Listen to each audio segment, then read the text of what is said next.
I'm Dr. Vijay Reddy. I'm a physician who specializes in blood stem cell transplantation. Umbilical cord blood stem cells or cells that are found in the umbilical cord. Now, this is the cord that is a connection between the baby and the mother. So when the baby is born, the cord, as you know, is cut, and the cord is then this cord itself and the cells that come in it are discorded. These are primitive cells that are found in the cord. They're called stem cells because they have the property in dividing and multiplying into form adult tissues. For example, the stem cells can regenerate into blood cells, into bone marrow cells, and there is now research to show that they can differentiate into other tissue organs. Now, ordinarily, when the baby is born, as you know, the cord is thrown away and discarded. It's considered waste. But what can be done is we can use those cells and use them for possible potential future use in case we need to generate other types of tissues, or if the person or any other person that the stem cells can be used for has any bone marrow problems or blood problems or immune problems. As an example, these stem cells can regenerate new body tissues and organs.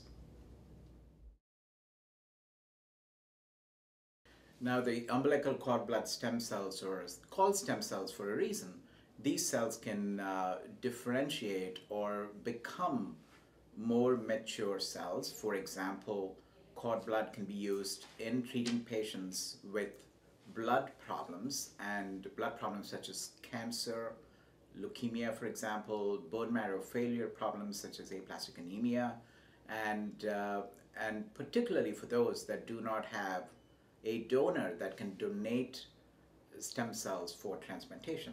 For example, if a patient who has leukemia requires a donor and their brother or sister does not match, or we cannot find a donor in the National Marrow Donor Registry, then we can find stem cells from a umbilical cord that has been frozen, and these cells can be thawed and then be used for transplantation for this patient with problems such as leukemia.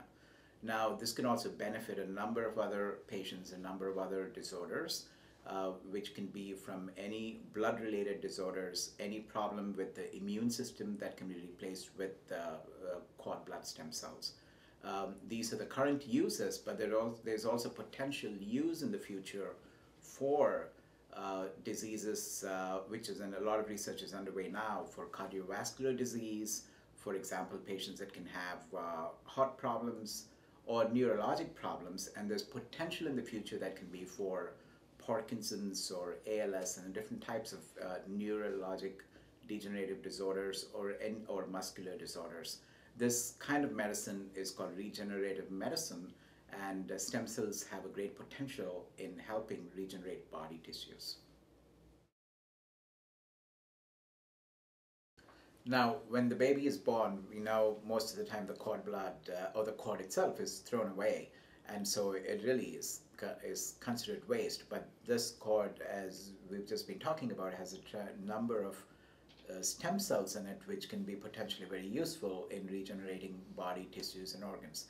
Therefore, I think it can be considered like a future insurance policy, for lack of a better word, where we can use these stem cells to regenerate any tissue that can become abnormal. Now, a lot of this is still considered future potential applications. There's a lot of active research undergoing, but rather than throw away in the waste, I think it's an opportunity where we can store these stem cells, and there's a potential that they may be useful in the future. The potential future application of cord blood stem cells is a very exciting potential for what's called the field of regenerative medicine, where cord blood stem cells may be used, and as I mentioned, they're called stem cells because they can regenerate into different types of body tissues or organs. So the future can be fairly wide. An important future could be in cardiovascular disease, for example, when the heart is damaged in conditions such as myocardial infarction or heart attack, that the heart muscle can be regenerated with stem cells. In addition, neurologic disease can be a potential future as well, where spinal cord injuries or brain injury or stroke, there's a lot of research undergoing in seeing how stem cells can regenerate neurologic tissues. A more widely applicable could be in autoimmune disease or endocrine disorders such as diabetes mellitus, where diabetes is considered an immune disease as well, and can be potentially replaced with normal cells in that in diabetic patients where they don't need insulin anymore by replacing with stem cells that can produce insulin. In addition, immune problems where there are rare diseases where patients can be born without an immune system, and this can be replaced with cord blood stem cells.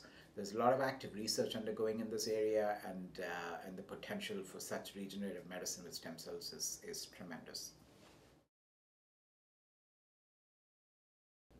Currently, cord blood stem cells are becoming a popular way of doing what we call stem cell transplantation. Now, patients who have blood problems, or for example, leukemia, lymphoma, myeloma, Hodgkin's disease, these are some of the diseases that come with blood-related problems or the immune system problems or bone marrow problems. We usually use three different sources of stem cells. We use the patient's own, if we can use, which is from their blood or bone marrow. Alternatively, someone, for example, has leukemia where we cannot use their own bone marrow because the bone marrow has cancer in it. We use stem cells from somebody else. Usually it's a brother or a sister, or many of us that may not have a brother or a sister, or if a brother or sister is not a match, then we go to what's called the National Marrow Donor Program. Now, this is an international registry worldwide, and it's nationally located here in the United States. And they have access to a number of volunteer donors who can donate stem cells, and often the stem cells can be obtained from the donor's blood or from the bone marrow, and that can be used to treat the patient with the type of cancers or blood disorders I just mentioned.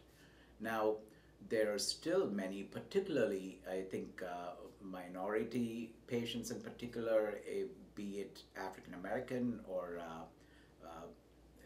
Hispanic origin, cannot, and Indian myself, a lot of people from Asia do not have registry volunteer donors, and then we have to turn to what's called the alternative source, which is becoming more popular to use, which is umbilical cord blood stem cells.